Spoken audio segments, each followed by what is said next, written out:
Bonjour à toutes et à tous, Valentin Offrand pour ce nouveau point de marché. Nous sommes le jeudi 29 mars 2018, au lendemain de la décision de la hausse des taux de la Fed qui était déjà intégralement pricée. Alors on va refaire un petit débriefing euh, après celui de Yoav d'hier soir. Alors avant toute chose, je vous invite à prendre connaissance de cet avertissement gassieux et risque. Le trading avec effet de levier amplifie toujours les gains et les pertes. Un compte risque limité prend un risque de perte du capital investi. L'investissement sur compte titre prend un risque de perte en capital. IG fournit exclusivement un service d'exécution d'ordre. Cette présentation est indicative et ne saurait être considérée comme un conseil ou une recommandation. Alors la Fed, est-ce qu'elle était hawkish ou dovish hier? Eh bien, c'est ce qu'on va essayer de répondre. Alors, donc la Réserve fédérale a relevé ses taux directeurs comme prévu de 25 points de base, qui porte sa fourchette de 1,5 à 1,75%, mais sa projection d'intérêt pour cette année est restée inchangée. On va voir ça plus en détail juste après cette slide. Euh, En dehors de cela, au niveau, vous savez quoi, on va passer à la prochaine et on reviendra après. Voilà donc les projections macroéconomiques du FOMC. Comme vous pouvez constater, pour 2018, par rapport à décembre, vous voyez, donc là c'est la première ligne, c'est les projections pour mars, la seconde c'est pour décembre. Que ce soit pour le PIB, le taux de chômage, l'inflation PCE, le corps PCE ou Federal Funds, donc les taux d'intérêt de la Fed pour les 3 prochaines années. Donc 2018, vous voyez que on a une révision à la hausse du, euh, de la croissance et donc forcément à la baisse du taux de chômage. Par contre, l'inflation est inchangée. 2018, pareil, Fed Funds Rate 2,1%, ce qui veut dire 3 hausses des taux en tout en 2018. Donc on n'a pas eu une quatrième hausse des taux qui a été revue, euh, qui a été projetée par les membres du FOMC. Par contre, à moyen long terme, pour les prochaines années, 2019-2020, alors que le marché anticipait deux hausses des taux en 2019, il y en aurait a priori 3. Et alors que le marché anticipait, que le marché, excusez-moi, alors que le FOMC projetait 2 hausses des taux en 2019, il y en aura 3 dorénavant, a priori. Et pareil par rapport à décembre de l'année dernière, alors que le FOMC projetait seulement une hausse des taux en 2020, eh bien il y en aura a priori 2. Voilà, donc en clair, révision à la hausse des projections des taux d'intérêt de la Fed pour 2019-2020, mais pas pour cette année. Voilà, donc la réaction du marché, elle a été baissière. Certains diront que finalement le bilan était hawkish, d'autres dovish. Si le marché est baissier, ça veut dire qu'il est déçu et donc en soi que c'était plutôt dovish. Donc moi je considère plutôt les propos, disons de ce compte rendu là plutôt comme décevant, étant donné que le marché réagit à la baisse. Donc en tout cas, ce n'était pas suffisamment hawkish. Voilà. Voilà donc pour ce qui est du briefing. Donc voilà, dollar qui est en baisse hier, qui continue sa baisse ce matin. Je pense que le mieux c'est de positionner dans le sens de la tendance. Et c'est les statistiques de toute façon allaient en favori d'une baisse, hein, comme vous le savez. Donc voilà, je pense que sur les paires majeures, il faut plutôt s'intéresser aux shorts du dollar. À court terme, en tout cas, je dis pas que le dollar va reperdre 10%, mais voilà, 1 ou 2% me semble possible sur du court terme. Alors bien le bonjour à vous François, j'espère que vous allez bien. Frédéric, que je salue également, Lagda, Ramsey, voilà, bien le bonjour à vous tous. On continue donc pour le briefing, le pétrole qui est revenu assez plus haut du mois de février, hein, au-dessus de 65 dollars le baril brut, suite à la réduction inattendue des stocks de pétrole brut aux États-Unis. L'AUD qui est en baisse ce matin, malgré des chiffres de l'emploi qui sont relativement positifs. L'RVNZ qui a maintenu ses taux d'intérêt à 1,75% et son communiqué a alerté sur une nouvelle pression qui pourrait venir des prix, de l'augmentation des prix de produits de base et des produits agricoles. Je vais écrire un article juste après ce webinaire, mais comme vous le savez, la Nouvelle-Zélande est un pays dont sa part d'exportation de produits agricoles est assez importante, en tout cas plus important que les autres pays, on va dire, comme majeurs, comme l'Australie, le Canada ou la France, ou voilà, peu importe. Voilà. La Nouvelle-Zélande, sa caractéristique, c'est qu'elle exporte quand même pas mal de produits agricoles, et donc une augmentation des produits reviendrait à attaquer son coût ses coûts sur ses sur ses exportations. Donc ce n'est pas une bonne chose. Voilà. À l'inverse de la hausse des cours de pétrole, où là c'est une bonne des cours de pétrole, oui, ou de l'or, où c'est une bonne chose pour le Canada et l'Australie. Pour le produit agricole, ce n'est pas pareil. Je vais écrire un article, c'est un peu plus complexe que cela. Et sinon, Donald Trump qui prévoit des sanctions commerciales d'une hauteur de 50 milliards de dollars contre la Chine dès aujourd'hui, en raison de possible violation de propriété intellectuelle par les Chinois. Voilà. Sinon, plus concrètement, nous avons eu hier une séance plutôt baissière qui s'est conclue à Wall Street. DXY, marché action, rendement du 10 ans américain, tous en baisse, pardon. Et ce matin, on a le yen qui progresse avec le gold, le Nikkei, forcément le gold qui progresse à l'inverse du DXY, et le Hang Seng qui est dans le rouge, hein, forcément Taïwan, pardon, excusez-moi, Hong Kong qui est en baisse, étant donné que nous avons possible sanctions commerciales contre la Chine. Voilà. Et au niveau du calendrier économique, faut voir qu'on aura, nous sommes jeudi, donc statistiques européennes, PMI, indice PMI et enquête IFO. Nous aurons au Royaume-Uni la décision des taux de la Banque d'Angleterre. Et enfin, les PMI des États-Unis cet après-midi. Et à savoir qu'aujourd'hui et demain, c'est le sommet européen pour parler du Brexit. Donc on aura peut-être des informations qui vont être publiées aujourd'hui, ou sinon ça sera demain. Voilà, donc la livre sterling, ça va être probablement la devise qui a le plus de potentiel de volatilité, j'ai envie de dire, pour ces deux prochaines séances, en raison des statistiques macro UK, enfin du Royaume-Uni, la Banque d'Angleterre, qui est attendue, alors la Banque d'Angleterre statu quo, la prochaine aux États est attendue pour le mois de mai. Enfin, les premières spéculations sont pour le mois de mai. Ça ne veut pas dire qu'il y en aura une, mais c'est les premières spéculations. Voilà. D'un point de vue sur nos index, on regarde rapidement, devises à plus baissière, l'AUD et le dollar US. L'AUD et le dollar US qui sont les plus baissiers. À l'inverse, les plus haussières sont le yen, le NZD et l'euro. Yen, NZD, euro qui sont haussiers. Le GBP qui se maintient, le CAD également. Notez que le CAD, on a eu un bon rebond hier, ainsi que le peso mexicain qui ont super formé toute la journée de la veille, étant donné que les États-Unis ont abandonné, comme vous le savez, on l'a dit hier, mais une exigence dans les renégociations de l'ANENA qui portait sur au moins 50% de produits américains intégrés aux voitures exportées vers les États-Unis. Voilà, donc cette mesure concrètement de protectionnisme a été abandonnée, ce qui a permis au CAD et au peso de rebondir. Est-ce que pour autant il faut passer à l'achat sur le CAD? Je pense pas pour le moment, pas encore. On est clairement dans une tendance baissière. Donc il faut attendre vraiment des signaux importants. Lorsqu'on a un momentum très important, il faut plutôt, je pense, attendre une moyenne mobile un peu plus long terme. Parce que forcément, plus on a un momentum baissier important, plus le rebond va être important. Et donc la moyenne mobile à 10 jours va être rapidement dépassée et peut fournir dans ce cas-là des faux signaux.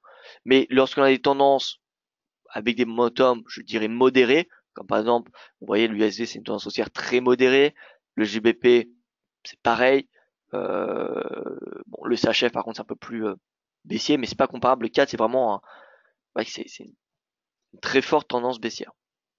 Donc voilà, quand plus on a un momentum important et plus il faut, je pense, utiliser une moyenne mobile un peu plus longue pour éviter ces faux signaux. Parce que forcément les retracements lorsqu'on a un momentum important sont également conséquents. Donc voilà, USD Yen sous pression. L'USD Yen sous pression, retour à 105, ça me semble possible en intraday. Le dollar, quel est mon objectif? Eh bien le dollar, pour moi, alors je ne sais pas si on va venir chercher les 85, mais déjà un retour à 88 me semble possible à la suite de cette Fed dont le marché réagit globalement à la baisse. Euh, donc, euh, donc voilà, je suis baissé sur le dollar. DXY 88, l'eurodoll, je pense qu'il a de quoi aller chercher les 1,25 sur du swing trading la semaine prochaine. Le GBP, ouais, qu'après cassure des 1,40, et bien c'est 1,42 qui devrait être atteint dans la journée ou demain. Ça va dépendre concrètement de ce qui va être dit à Bruxelles et au niveau de la Banque d'Angleterre. Alors, petit aparté sur la Banque d'Angleterre, j'ai oublié de préciser. La dernière fois, la Banque d'Angleterre, parmi les membres, il y a eu 7 votes pour un statu quo, 2 votes pour une hausse des taux. Donc voilà, c'est ces nombres des votes qui vont être importants à surveiller. Si par exemple on n'a plus que 6 pour un statu quo et 3 pour une hausse des taux, donc ça fait un faucon en plus, et dans ce cas-là, ce sera plutôt haussier pour la livre. Et donc à contraire, si on a 8 personnes pour un statu quo et une personne seulement pour une hausse des taux, dans ce cas-là, ce sera plutôt négatif pour la livre sterling. Donc pour trouver ces chiffres-là, vous savez simplement aller sur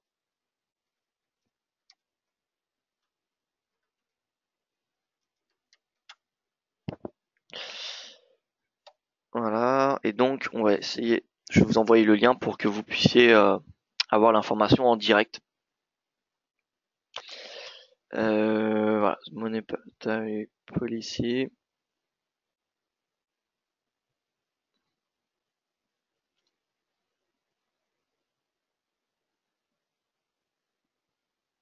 Et donc c'est, alors il faut trouver la bonne ligne.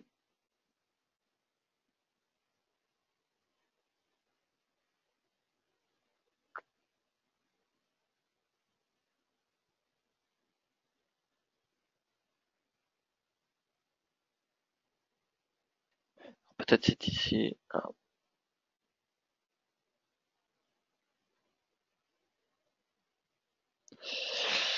Alors il faut que je trouve ces informations. Donc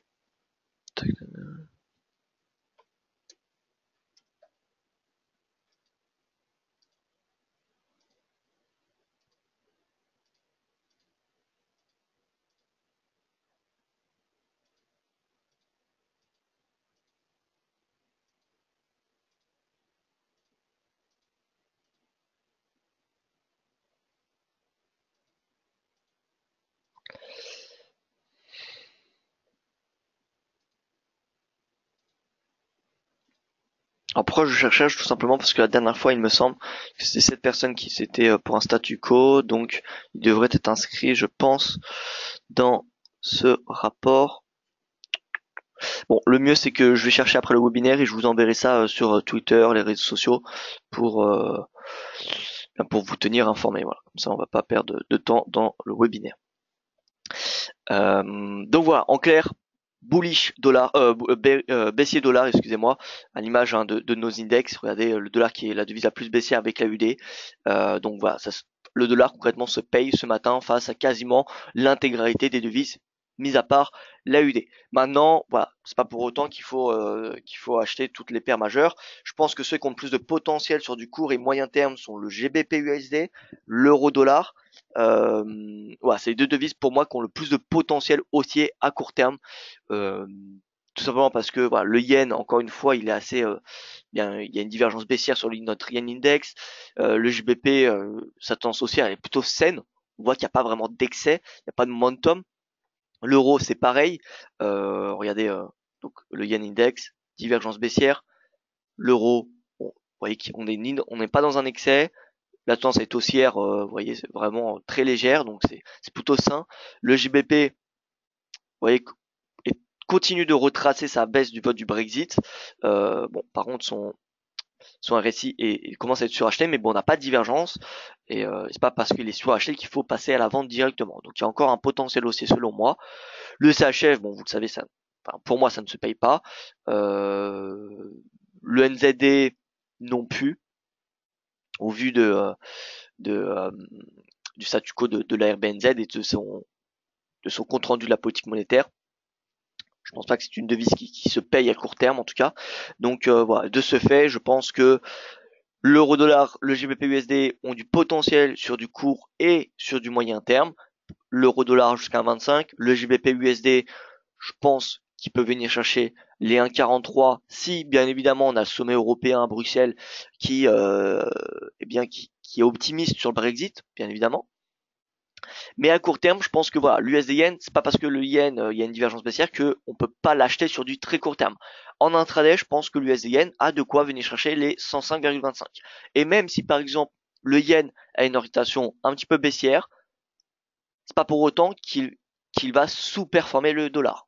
D'accord? Si le dollar fait moins 0,5% et le yen fait moins 0,2% sur une journée, au final, l'USD yen sera quand même baissier parce que le dollar va sous-performer le yen. Voilà. Donc moi l'USD yen, je pense qu'il peut venir chez 105,25 à court terme.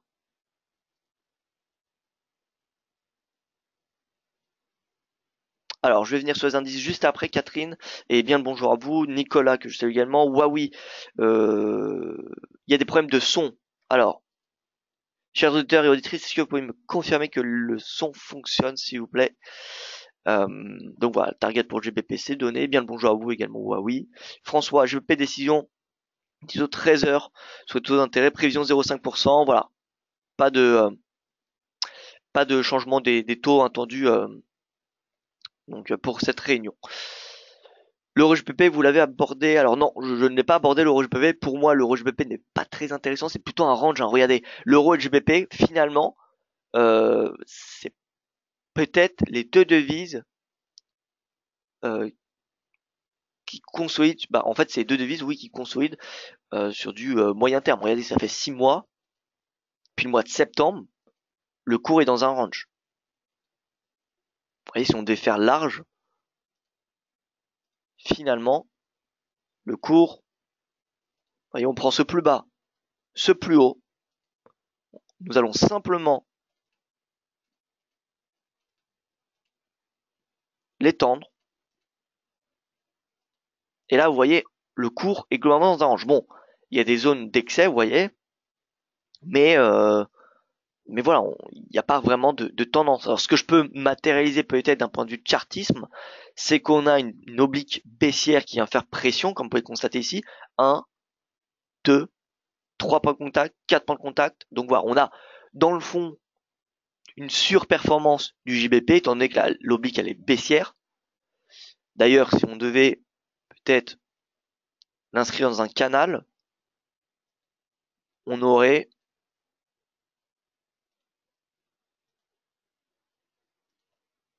voilà, on aurait cette oblique donc que je vais mettre entre voilà avec des pointillés. Voilà, moi c'est la seule configuration que je vois. Donc là, l'euro GBP, est-ce qu'il se vend? Non, non, même si on a encore une petite marge de baisse. Regardez ce support, on a eu beaucoup de rebonds précédemment sur ce support, donc j'ai envie de dire non, faut pas. Je ne pense pas qu'il faut vendre l'euro GBP. Euh, mais en tout cas, voilà, s'il revient vers les 0,89, ça sera potentiellement un niveau de prix intéressant pour shorter. Voilà, donc l'euro GBP pour moi c'est comment dire voilà, je suis neutre sur l'euro GBP et je ne serais pas surpris de voir une consolidation, voire un petit rebond d'ici les prochaines séances.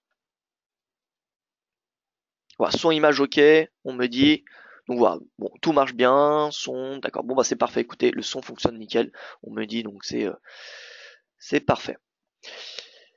Donc le GBP USD, voilà, ce que je disais, c'est avec euro dollar, c'est peut-être les deux devises auxquelles j'ai des convictions les plus haussières sur les paires majeures, en tout cas à court terme, en direction donc le GBP à 1,43. Voilà, maintenant l'euro GBP, le GBP, excusez-moi, GBP USD 1,43.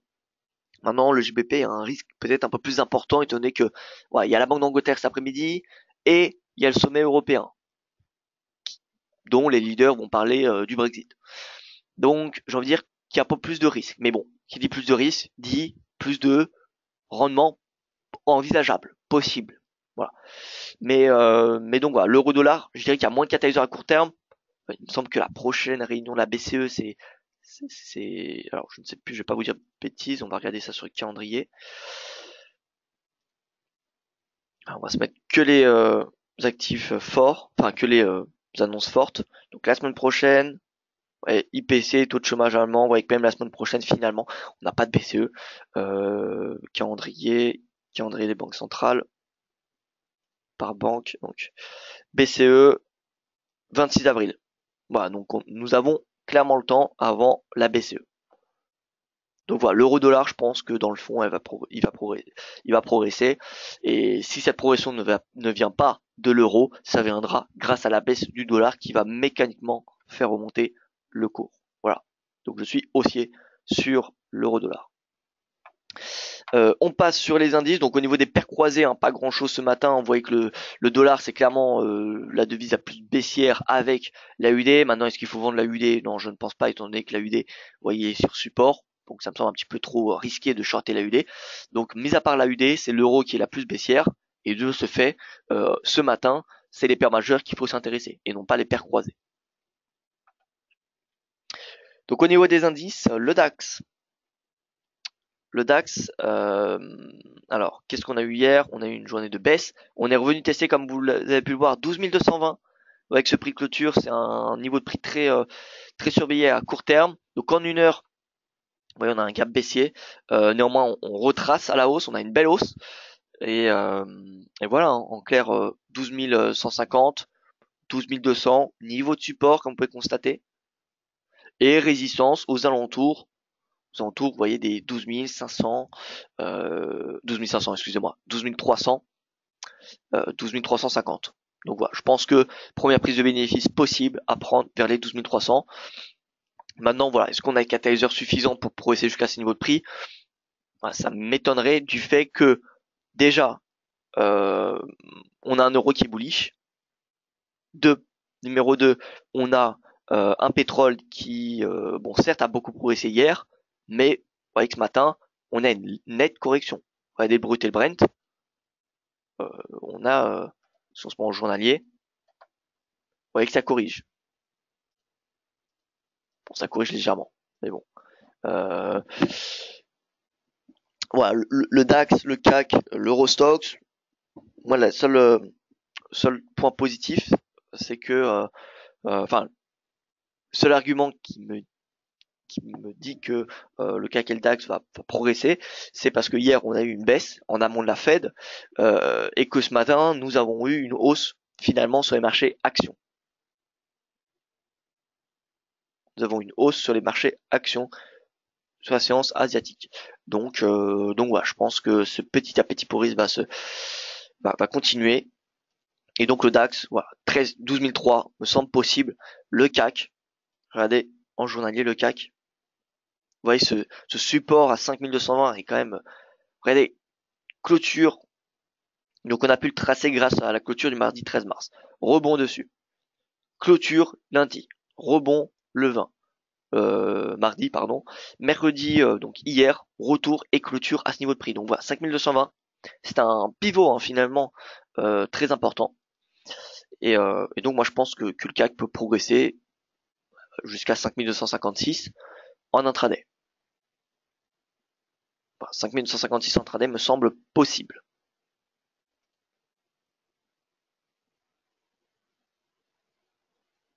Alors DAX en une heure, droite support reliant bas du 13.3 et 19.3 s'arrête dessus ce matin. Alors 13.3, 19.3, support. 13.3.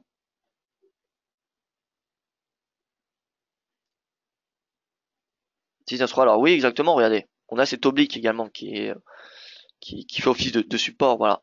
Donc en clair, en fait c'est 12 200, vous voyez. 12 200, c'est le support, c'est ça psychologique.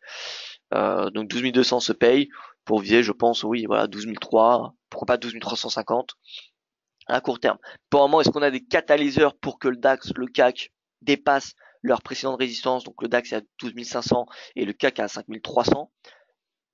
Moi, je vois pas de différence entre aujourd'hui et il y a une semaine.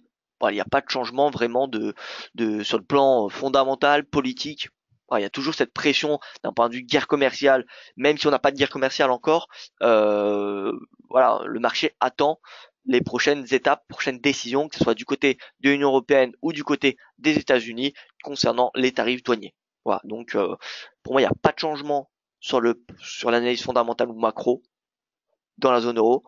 Donc voilà, ce qui explique le fait que le DAX devrait rester sous 12 500 tant qu'on n'a pas d'amélioration ou de catalyseur positif. Voilà donc pour les marchés actions. Alors j'ai une question pour l'USD-CHF. Alors que faire sur l'USD-CHF? Bien écoutez, l'USD-CHF baissier, hein, il sous-performe. Comme vous le savez, le dollar, j'ai l'habitude de le dire, soit il sous-performe les devises, soit il sous-performe. D'un point de vue bon, parfois on a une devise voilà qui va être la plus baissière, comme par exemple ce matin c'est la UD. Mais sinon concrètement l'USD fait soit partie du top haussier ou soit du top baissier. En l'occurrence, à la suite de cette hausse des taux, on le voit, le dollar il est baissier. Donc, faut plutôt s'attendre à une sous-performance du dollar face à l'intégralité ou en tout cas une grande partie des paires majeures, dont l'USD CHF. Donc l'USD CHF devrait sous-performer dans le fond. Donc l'USD CHF finalement devrait revenir rapidement, je pense, à 0,94 puis 0,9350. Voilà mon opinion pour l'USD CHF, il est plutôt baissier. On passe aux matières premières, l'or voilà, qui a bien progressé hier, clôture à 1332, donc il s'est apprécié de 1,68%, ce qui est beaucoup. Donc voilà, si on anticipe une baisse du DXY 88, et regardez-moi, 88, ouais, c'est le plus bas du 16 février, on est d'accord. Si on regarde notre dollar index, plus bas du 16 février, vous voyez qu'il est, c'est à ce niveau de prix. Vous voyez que la baisse, elle est quand même importante. Donc, voilà. Cet index, ou si le DXY revient à 88, l'or devrait par conséquent revenir à 1350. Donc, étant donné que je pense que le dollar a plus de chances, enfin mon biais il est plutôt baissier sur le dollar jusqu'à 88, dans ce cas-là mon biais peut être que haussier sur l'or jusqu'à 1350. Voilà. Donc je suis haussier or. Maintenant, ça sert à rien de se positionner à l'achat sur l'or et à la vente sur le DXY. Ça ne fait que augmenter votre positionnement sur le dollar. Parce que finalement, si demain le dollar s'inverse, vos deux positions seront perdantes. Voilà. Donc c'est pas du hedging de se mettre une position à l'achat sur l'or, une position à la vente sur le DXY. Par contre, pour aplatir peut-être un petit peu le risque, parce qu'on sait qu'il y a une corrélation négative entre les deux, mais elle n'est pas à 100%. Elle est d'une hauteur de 90. Donc on a un petit pourcentage qui vient un petit peu aplatir qui vient un peu diminuer cette corrélation, tout simplement. Cet effet miroir qu'on a entre le DXY et le gold. Et donc, au lieu de, par exemple, mettre, je ne sais pas, hein, je dis ça par hasard, hein, mais deux lots à l'achat, deux lots à la vente sur le DXY, eh bien pourquoi pas mettre un lot à la vente sur le DXY et un lot à l'achat sur le gold.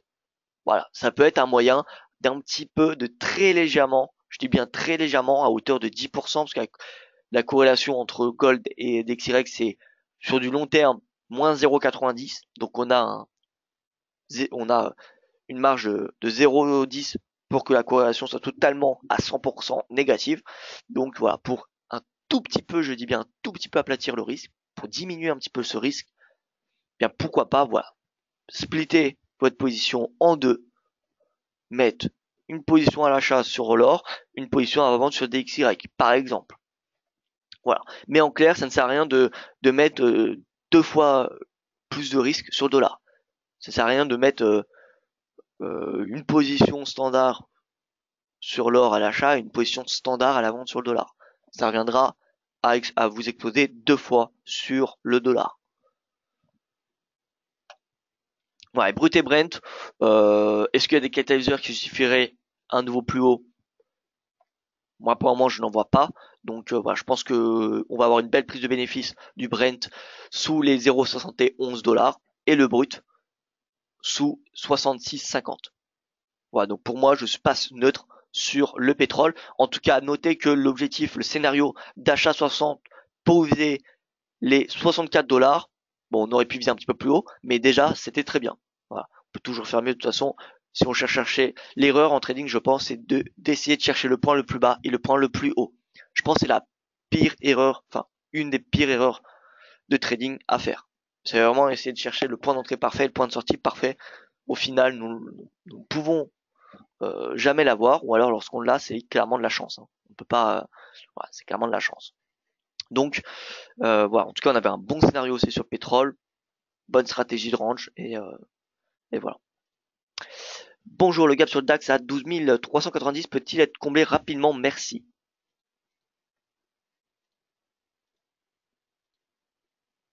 Alors, oui, il peut être, encore une fois, oui, il peut être comblé rapidement.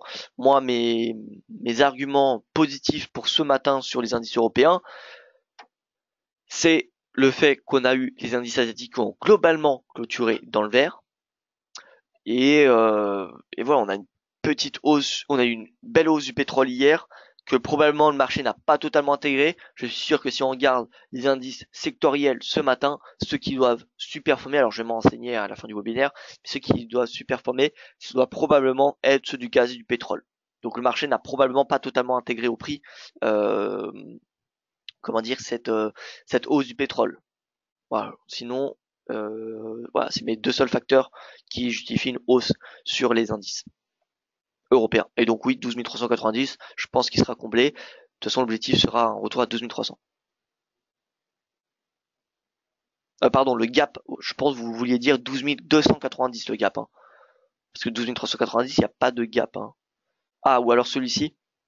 Alors, celui-ci, peut-être atteint finalement fin de semaine, fin demain. Je ne pense pas aujourd'hui, hein, honnêtement. Mais demain, peut-être. Alors ça va dépendre de la force de l'euro. Parce que voilà, le marché est en train de pricer probablement la hausse du pétrole d'hier. Mais maintenant, vous voyez que ce matin, on a une baisse. Donc on a une correction. Donc le marché va se focaliser sur l'euro. Si l'euro progresse trop rapidement vers 1,25, ça va faire pression sur les indices. Donc voilà, il faut vraiment garder un œil sur l'euro. Et donc voilà, écoutez, je pense qu'on a fait le tour du marché. Moi, je n'ai plus rien à rajouter en tout cas. Je pense avoir répondu à toutes les questions. Alors je vais regarder encore à nouveau toutes vos questions. Oui, donc voilà, toutes les questions ont été répondues. Bien écoutez, merci à vous pour votre attention. Je vous souhaite une excellente journée. Je pense qu'il y a un webinaire aujourd'hui. Il y a deux webinaires aujourd'hui, les deux avec Yoav Nizar. Donc un qui sera à 14h30, Forex à l'heure US, et ensuite 17h, spécial crypto-monnaie. Voilà. Et écoutez, bien ça sera tout. Merci pour votre attention, merci pour votre fidélité. Je vous souhaite une excellente journée et personnellement je vous donne rendez-vous demain. Et sinon, en attendant, comme d'habitude, réseaux sociaux, le site DailyFX et les webinaires de l'après-midi.